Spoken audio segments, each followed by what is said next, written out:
Сегодня поговорим об одном из самых христианских слов. Но это самое запутанное слово. Это слово, которое людей приводит в какие-то непонятки. Люди начинают блуждать, когда они слышат это слово, когда они читают это слово, когда они говорят вообще об этом. Им кажется, что это слово про всех, но только не про них. 3 места Писания. Первое послание Иоанна. Здесь написано так. Вы. Сразу вопрос, кто такие вы? Скажи я.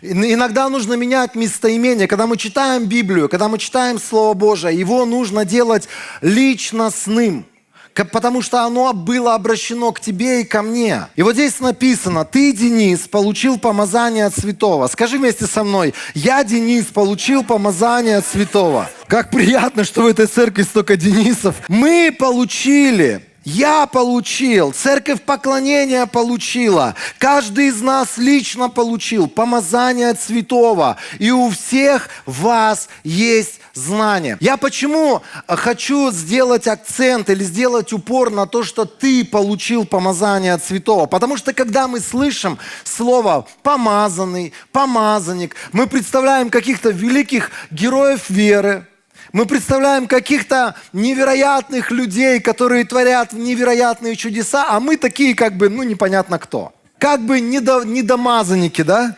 Недопримазанники или наоборот полупримазанники и тому подобные вещи. Вообще в христианской среде существует огромное количество слов, которые используются очень странно.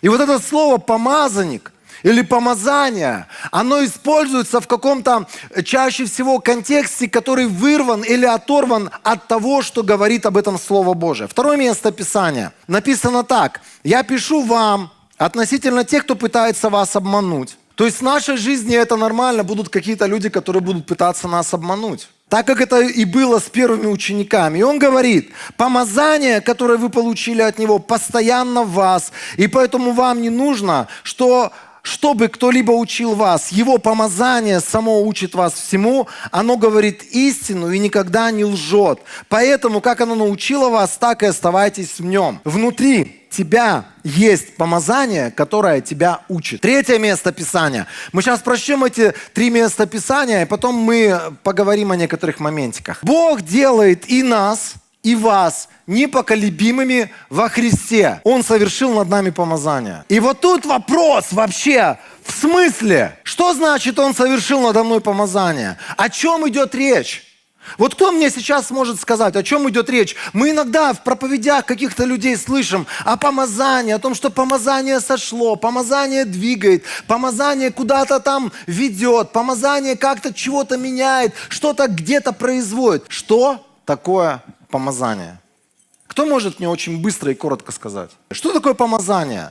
Вот здесь написано, Бог помазал нас во Христе. Что это значит? Способность, отделение, печать. Давайте варианты. Какие варианты у вас есть? Иисей провел перед Самуилом 7 своих сыновей. Помните эту историю? Конечно, про того самого румяного мальчишку, да? Иисей провел перед Самуилом 7 своих сыновей. Но Самуил сказал ему, Господь не выбрал их. Он спросил Иисея, все ли твои сыновья здесь? Тут он вспомнил, что один еще где-то болтается. И он говорит, есть еще самый младший, но он пасет овец.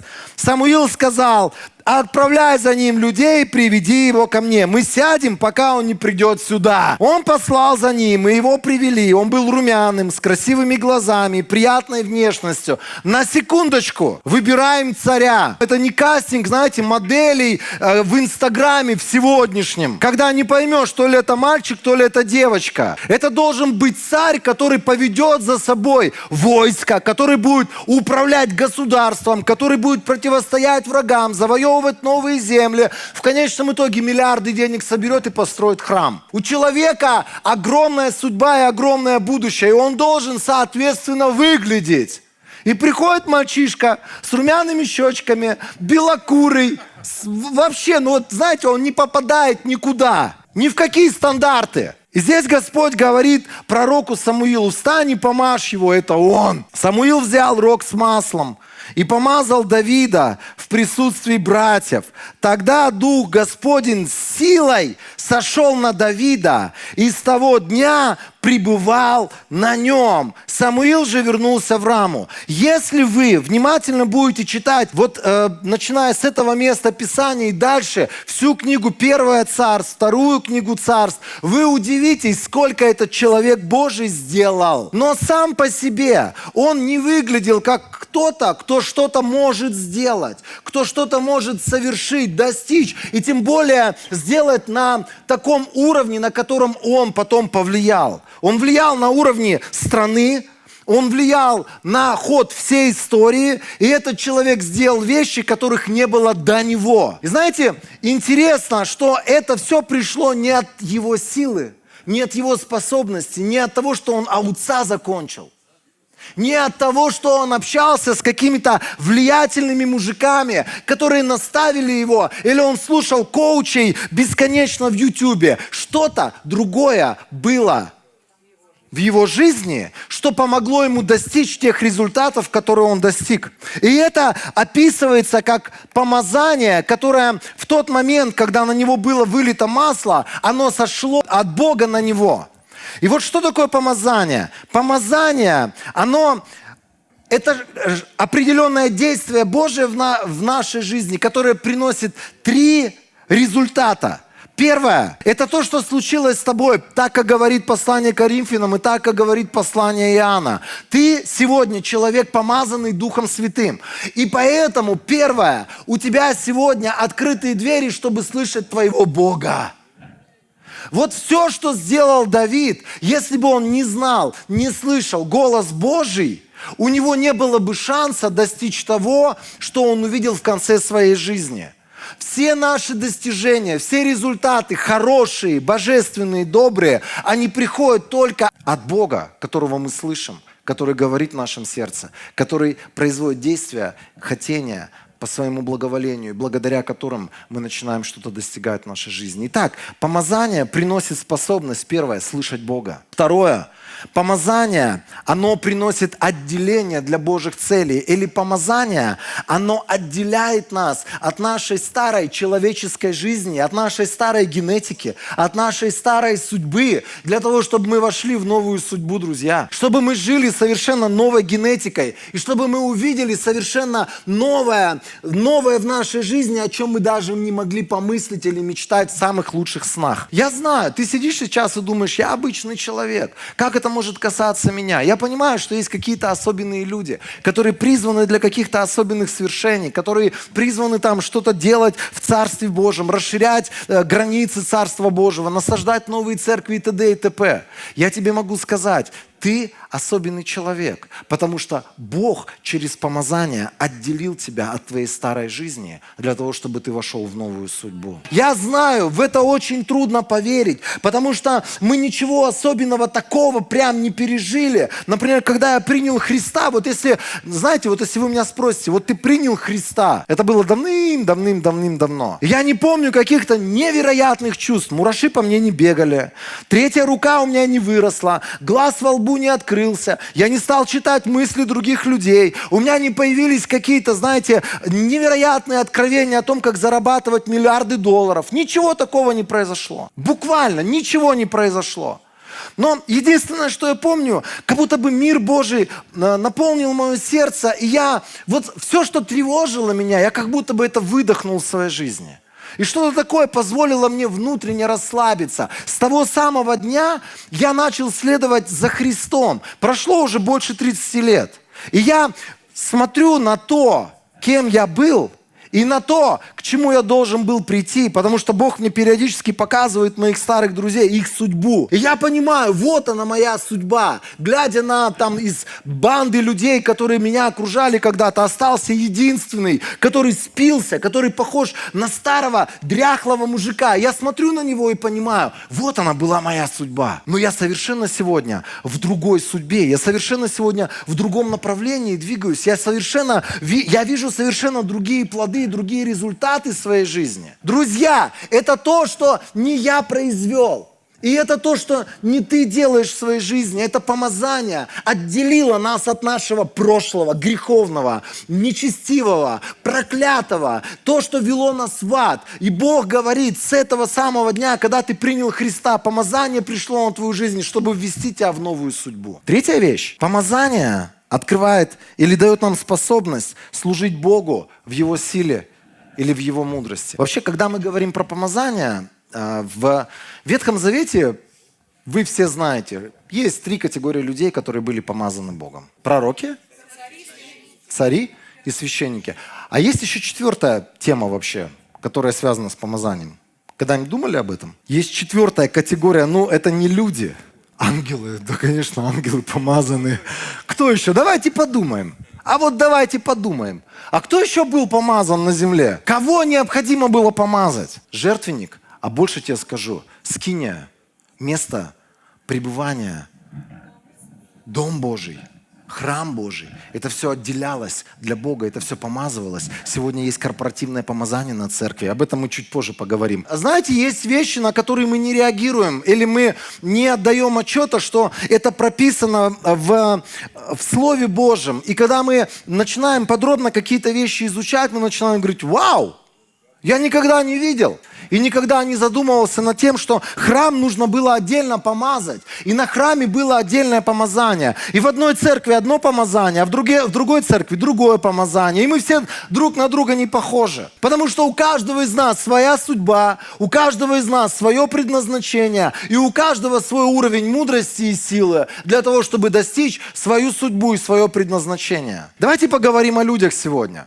Если вы внимательно почитаете истории, которые связаны с помазанием в Ветхом Завете, вы сразу же поймете одну вещь. Есть гигантская разница между помазанием Нового Завета и помазанием Ветхого Завета. Потому что люди, которые были помазаны в Ветхом Завете, Дух Святой был на них.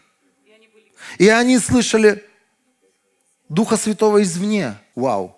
Может быть, я не знаю. Может быть, конечно, они и внутри его слышали. Но Библия говорит, что Дух Божий, сила Божия, помазание Божие, присутствие Божие было на них. Знаете, чем мы отличаемся от них? Оно внутри. Когда Библия говорит, ты пришел ко Христу, ты был мертвый до этого момента во грехах своих. Но когда ты принял Его своим Спасителем и Господом, Он Духом Святым вселился внутрь тебя. Он въехал своим Божьим помазанием внутрь тебя. И ты помазан не снаружи.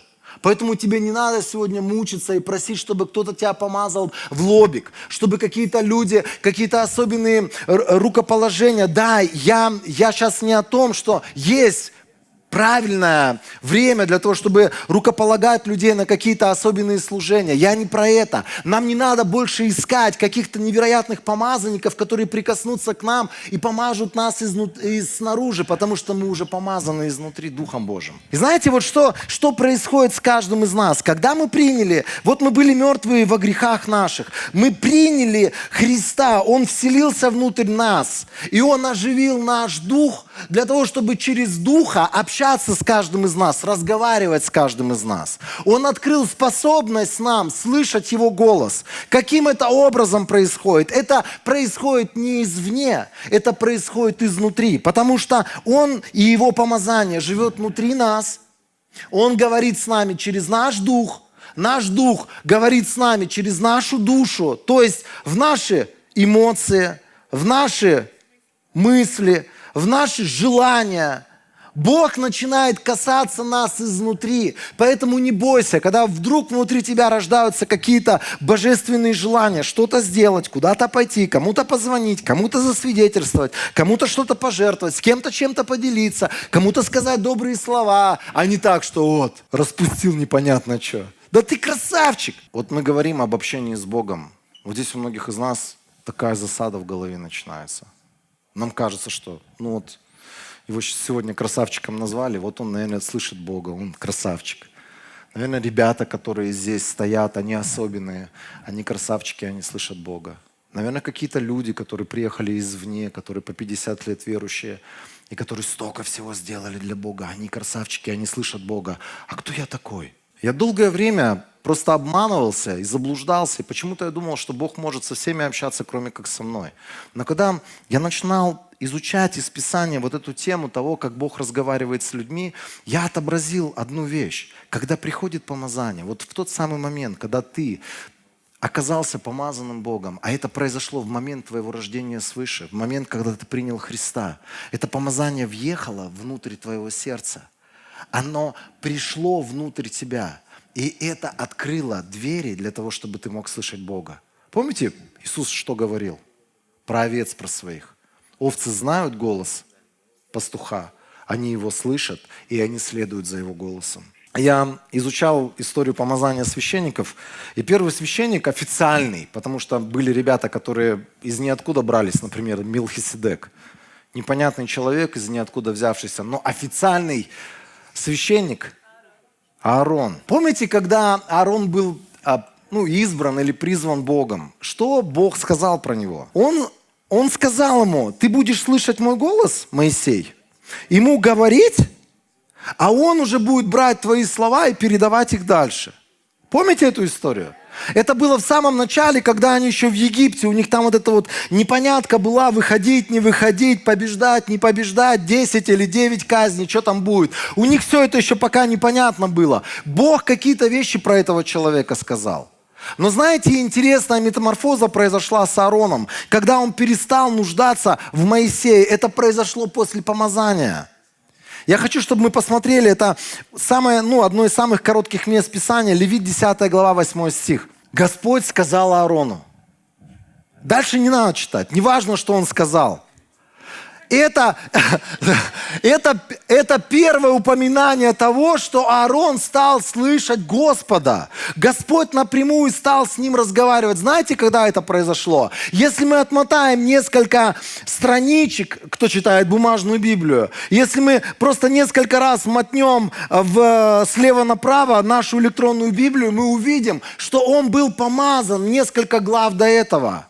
И Господь с этого момента стал с ним разговаривать. Когда мы приняли Христа, мы были помазаны Богом, и с этого момента Господь стал с нами разговаривать. Почему люди сегодня в Новом Завете говорят, что, я не знаю, Бог со мной не разговаривает? Потому что мы иногда не распознаем голос Божий, который внутри нас звучит. Нам кажется, что это наши желания, это наши мысли, это то, что рождено нашими человеческими умствованиями. Но на самом деле, дорогие друзья, очень много слов или желаний, которые сегодня мы носим в своем сердце, они были рождены в небесах святым Богом. Просто нам нужно следовать за этим помазанием. Нам нужно покоряться этому помазанию. Нам нужно сказать: Господь, хочу, чтобы Твое помазание двигало мной. Хочу, чтобы Твое помазание вело меня. Самый большой, наверное, прикол в том, что многие люди думают, что помазание, оно дано только для служения. Я хочу вам сказать больше. Нам нужно помазание, чтобы нам построить хороший брак. Потому что без слышания голоса Божьего ты никогда эту тетку не победишь.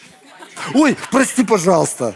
Ты никогда не сможешь найти с ней точки соприкосновения, контакты. И, конечно же, как и большинство людей в этом мире, 70% всех браков разваливается. И люди, которые без помазания, без Божьего присутствия, без голоса Божьего пытаются построить семью, мне их жалко. Потому что я знаю, я пытался.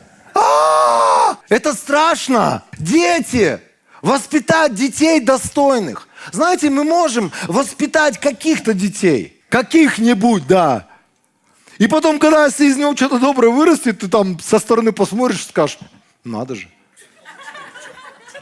В кого это он такой красавчик? Но на самом деле столько разных ситуаций, когда внутри нашего сердца мы задаем себе вопросы и говорим: Господь, вот ситуация, которую создал мой ребенок, что мне делать? И ты начинаешь обращаться к этому помазанию. Помазание – это не только для того, чтобы тебе хорошее служение построить. Помазание – это чтобы ты пришел на работу. И ты, когда на тебя наезжает твой директор, просто ты внутри спрашиваешь: Господь, что мне делать? Твой ум оправдывается, он тебе говорит: да скажи ему сейчас, что ты меня за чмо какое-то. В этот момент обратись к Духу Святому. В этот момент спроси: Дух Святой, а что мне делать? И иногда Он просто тебе скажет: молчи, ничего не говори.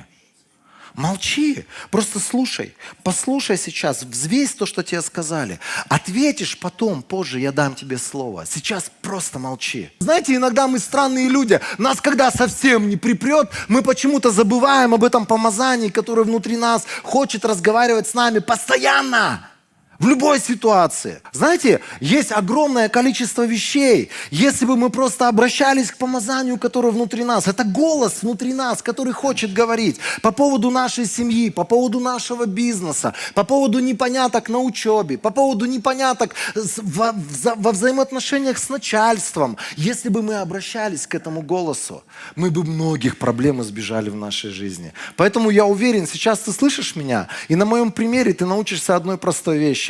Примешь, что помазание внутри тебя, и ты будешь к нему обращаться, и ты будешь слышать от помазания Божьего его голос, его какое-то желание, какое-то побуждение, что-то сделать или чего-то не делать. И ты будешь видеть, как это помазание будет открывать закрытые двери, будет помогать решать неразрешимые конфликты, будет помогать решать ситуации, в которых просто уже тупик многолетний. И из этого тупика этот голос Божий будет тебя выводить. Иисус говорит о тебе и обо мне, что мы открыли дверь для Христа, и сегодня мы Его овцы, и мы слышим Его голос. Он зовет своих овец по имени, выводит их. Когда Он выведет всех своих, то идет впереди них, и овцы идут за Ним, потому что знают Его голос. Друзья, мы следуем за Его голосом, мы следуем за Его помазанием, мы следуем за вещами, которые внутри нас рождает Его помазание, как действие или как желание, которое очень легко приходит в наше сердце. Иисус говорит: я хороший пастух, я знаю своих, и они знают меня. У меня есть другие овцы, это вот мы. Потому что Он прежде говорил про своих еврейских овец, потом про своих азиатских овец начал говорить, про тех, которые когда-то были язычниками. Он говорит: у меня есть и другие овцы, не из этого загона. Их я тоже должен в 21 веке привести. Они тоже будут... у вас в Библии это не написано. Они тоже будут послушны моему голосу. И будет одно стадо в Бишкеке и один пастух Иисус Христос. Друзья, лучшая церковь – это церковь, которая понимает, что пастух не Денис, не Ибраим, не Айбек, не Ахмед, не еще какие-то имена. Иисус наш пастух. И мы слышим Его голос, и мы следуем за Его голосом. И мы позволяем Его голосу делать с нами свою Божью работу. Еще давайте посмотрим на несколько вещей, которые произошли с Аароном. Здесь про помазание. Как оно должно было происходить? Они должны были облечься, или Аарона нужно было облечь в определенные одежды. И вот он Моисею дает такие наставления, Бог. Он говорит такие слова: облеки вот в эти одежды, там в определенные, там ефод, льняные одежды, там куча всего. Облеки Аарона, брата твоего, и сынов его с ним, и помажь их, и наполни руки их, и посвяти их, и они будут священниками мне. Запомните, что здесь написано. Помазание, дальше написано, наполниться должны чем-то руки их, и они должны быть посвящены. То есть, или они должны быть отделены. Вот вопрос, вы же все практически читали, те, кто долго идут за Христом, читали это место Писания. Вы когда-нибудь думали, чем нужно наполнить было их руки? Давайте комментарий, чем нужно было наполнить их руки? Елеем, дарами, деньгами, чем еще? Давайте другой перевод посмотрим. Это новый русский перевод. Когда ты наденешь эти одежды на своего брата Аарона и его сыновей, помажь и посвяти их в сан. Куда? В сан. Освети их, чтобы они могли служить мне как священники. То есть здесь какой-то сан появляется еще. БТА сразу почитаем. Облачи во все эти одежды Аарона, брата твоего, и сыновей его вместе с ним. Соверши помазание елеем. Вот до этого места все понятно. Это повторяется все во всех 3 переводах. И дальше написано: укажи им на их обязанности и права. Вау, подождите. Вот что Он вложил в их руки. Он вложил в их руки власть, потому что они получили вместе с помазанием определенные права, как священники, которых у них не было. Вы когда-нибудь думали, что когда вы оказались помазанными Богом, вы стали священниками Бога, вы получили определенные права от самого Бога. Бог вам вложил в руки определенные права. Ну, вместе с правами еще и ответственность приходит. Здесь интересно, если мы посмотрим на Новый Завет, второе послание Коринфянам 3:6. Библия говорит о нас, что Он наделил нас способностью быть служителями Нового Завета. Данный завет – это не писанный закон. Нет, он от духа, потому что буква убивает, а дух дает жизнь. Библия говорит, что мы получили вместе с помазанием, мы получили невероятную сверхъестественную способность исполнить то, для чего Бог нас отделил. Знаете, почему мы не похожи сегодня на другие ветви христианства, протестанты? Потому что когда мы вместе собираемся, мы все вместе священники. Священники Нового Завета, священники вон там далеко сидят, которые себя, может быть, не чувствуют священниками. Священники вот здесь сидят, священники здесь стоят. Нет сегодня одного священника в церкви. Библия говорит, мы царственное священство с вами. Из-за этого на костре в 15 веке был сожжен господин Гус. Об этом говорил Лютер в 16 веке. Это провозглашали все новые и новые деноминации, которые рождались в момент движения Церкви Христовой. И сегодня Церковь Божия не имеет права потерять это откровение, что все мы священники Бога Всемогущего. Нет сегодня одного священника. Нет сегодня каких-то особенных левитов. Нет сегодня какого-то клана священников. Все мы священники Бога Всемогущего на этой земле. Апостол Павел говорит о том, что священнодействие, в чем оно заключается, наше священнодействие? 15 глава послания Римлянам, с 15 стиха я читаю. «Тем не менее, в этом послании я смело напоминаю вам о некоторых вещах, потому что Бог по своей благодати поручил мне быть служителем Христа Иисуса среди язычников». Чем хорош апостол Павел? Он находился в той же самой среде, в которой мы сегодня находимся, среди язычников. И Библия говорит, и я тружусь как священник, возвещая Божью радостную весть, чтобы принести Ему обращенных из язычников. В чем наше священнодействие? В том, что мы служим среди народа, не знающего Бога. И мы проповедуем им Евангелие, мы говорим им слова Божьи. В тот самый момент, когда ты встаешь перед человеком и говоришь, я Сын Божий, Бог меня любит, и Бог любит тебя, в этот момент ты начинаешь совершать священнодействие. В этот момент ты начинаешь использоваться Богом как Его священник. Давайте больше прочтем. Первое послание Петра, самое, наверное, любимое мое послание, 2 глава, 9 стих. Написано про тебя и про меня, я род избранный. Я царственное священство, святой народ, человек, принадлежащий Богу, призванный возвещать о Его великих делах. Он призвал меня из тьмы в свой чудесный свет. Друзья, мы говорим о том, что помазание открывает возможность тебе и мне слышать голос Божий в любых ситуациях. У тебя есть непонятки, есть голос Божий, который поможет тебе решить твои непонятки. И этот голос внутри тебя, он обязательно будет с тобой говорить.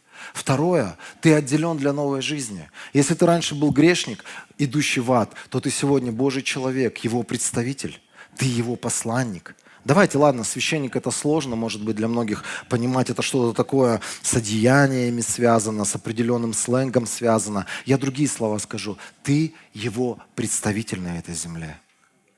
Ты отделен, помазание тебя отделило от этого мира, от того мира, в котором Он тебя нашел, для того, чтобы ты стал Его представителем на этой земле. Для этого мира, соответственно. Он вытащил тебя из мира, сделал тебя своим представителем для этого мира.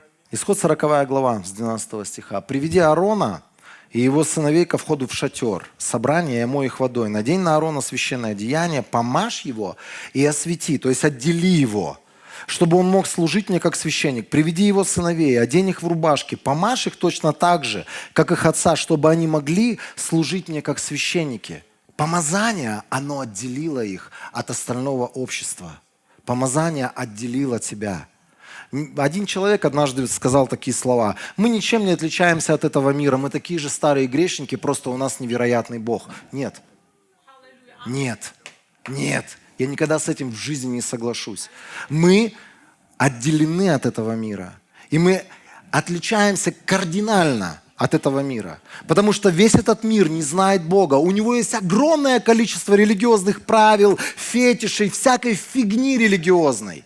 Но единственный человек, который сегодня слышит Бога, является его священником и имеет силу Божию, это человек, который принял Иисуса Христа как своего Господа и Спасителя.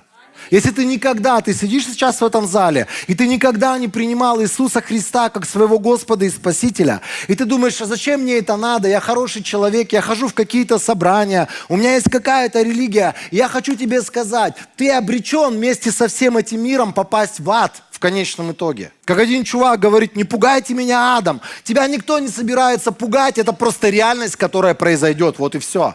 Потому что это мироздание, которое было создано не тобою, не мною. Это было создано Богом так, запланировано.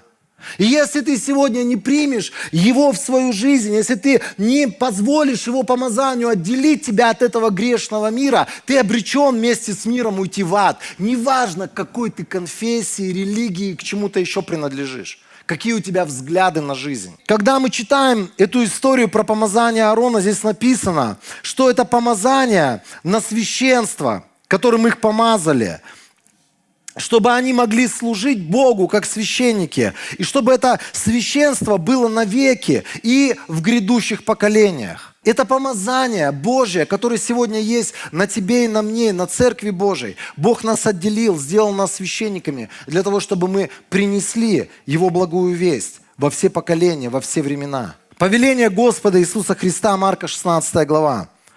Иисус сказал своим ученикам: идите по всему миру и возвещайте радостную весть всем людям. Тот, кто поверит и примет крещение, будет спасен, а тот, кто не поверит, будет осужден. Уверовавших будут сопровождать знамения. Они будут моим именем изгонять демонов, будут говорить на новых языках, будут брать в руки змеи, и если даже выпьют смертельную отраву, это не повредит им. Они будут возлагать руки на больных, и те будут выздоравливать. Здесь описываются люди, которые вчера были еще грешниками. Вчера они были рыбаками, они были сборщиками налогов, они были айтишниками, они были музыкантами, они были переводчиками, они были просто обычными людьми, но они приняли Христа в свою жизнь. И Он говорит: с этого самого дня, когда вы пойдете и вы будете служить другим людям, вас будут сопровождать невероятные чудеса.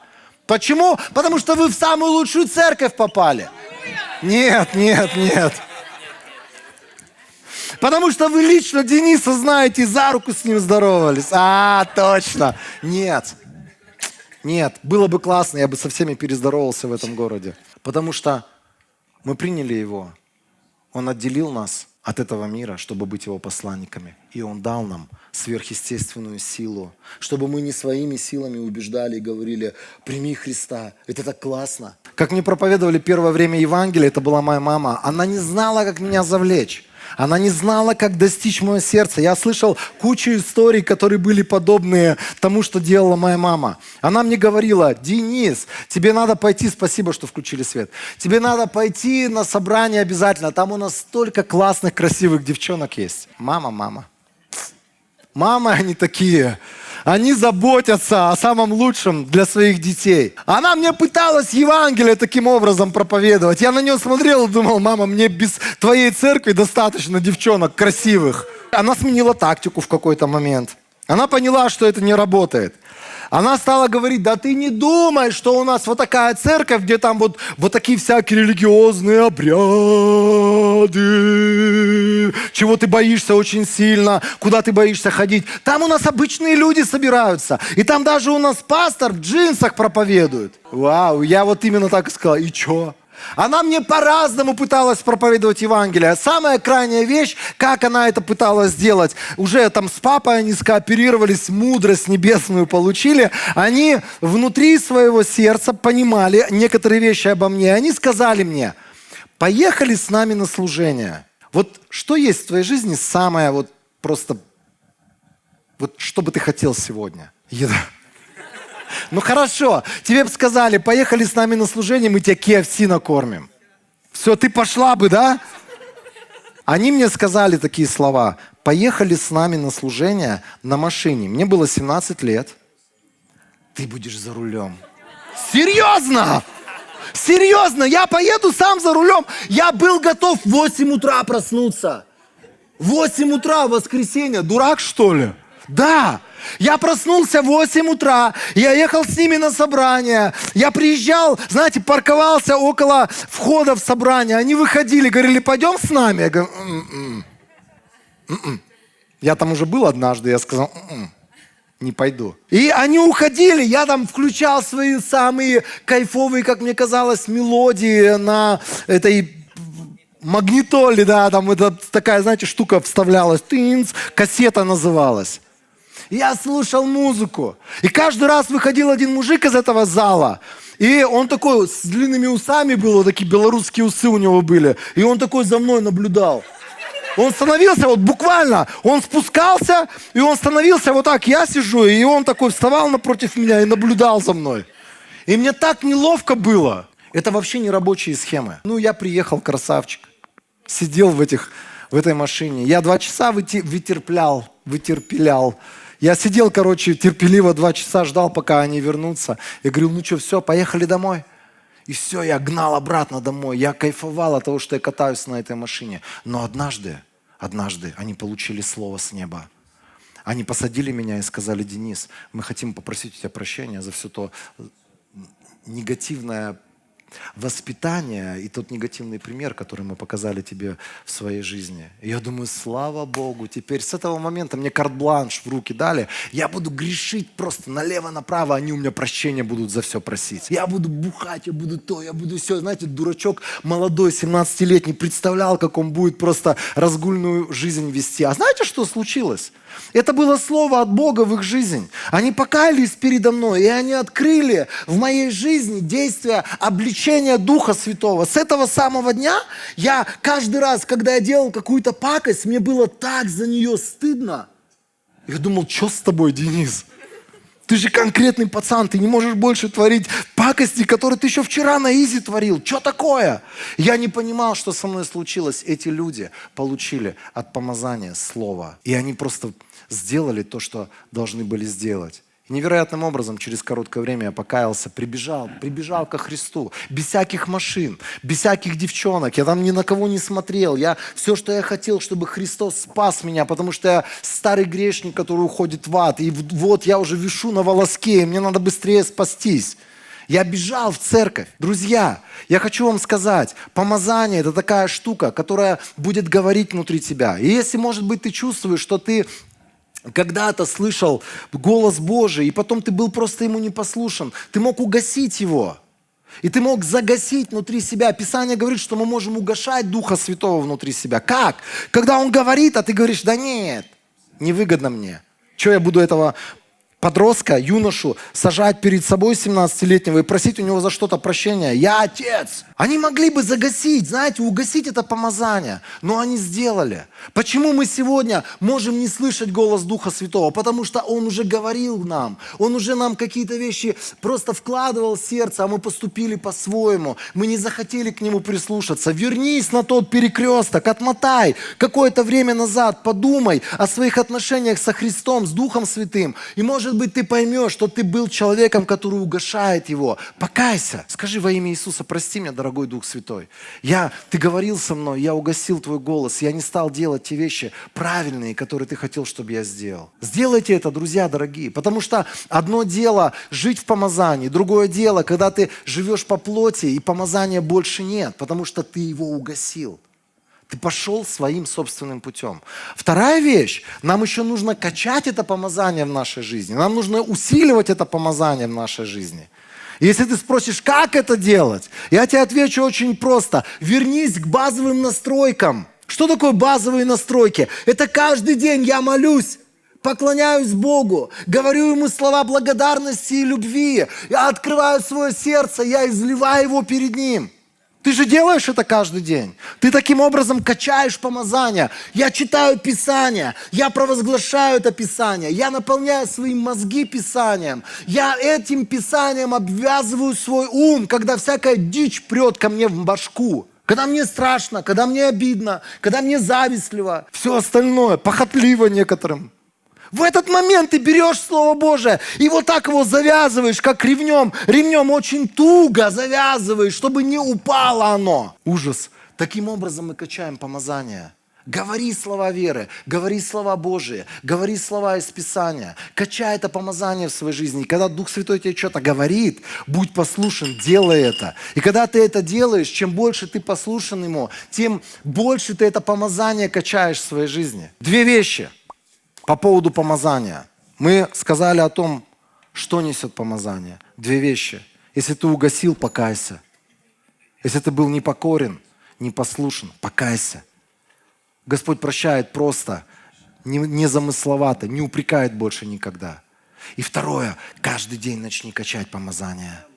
Каждый день я молюсь, каждый день я читаю Писание, каждый день я в свои уста вкладываю это Писание. Каждый день я слушаю своего драгоценного Андрея Кочкина в машине. Аллилуйя, потому что на меня наваливаются все демоны мира, а я вместе с ним ору. Мы тот народ, для которого Господь есть Бог. Поверьте мне, друзья, когда мы полны этим помазанием Божьим, когда мы качаем это помазание внутри себя, вокруг нас все будет не то и не так, и не туда. Но когда у тебя все туда, все так, и все то, что должно быть, поверь мне, все начнет меняться вокруг тебя.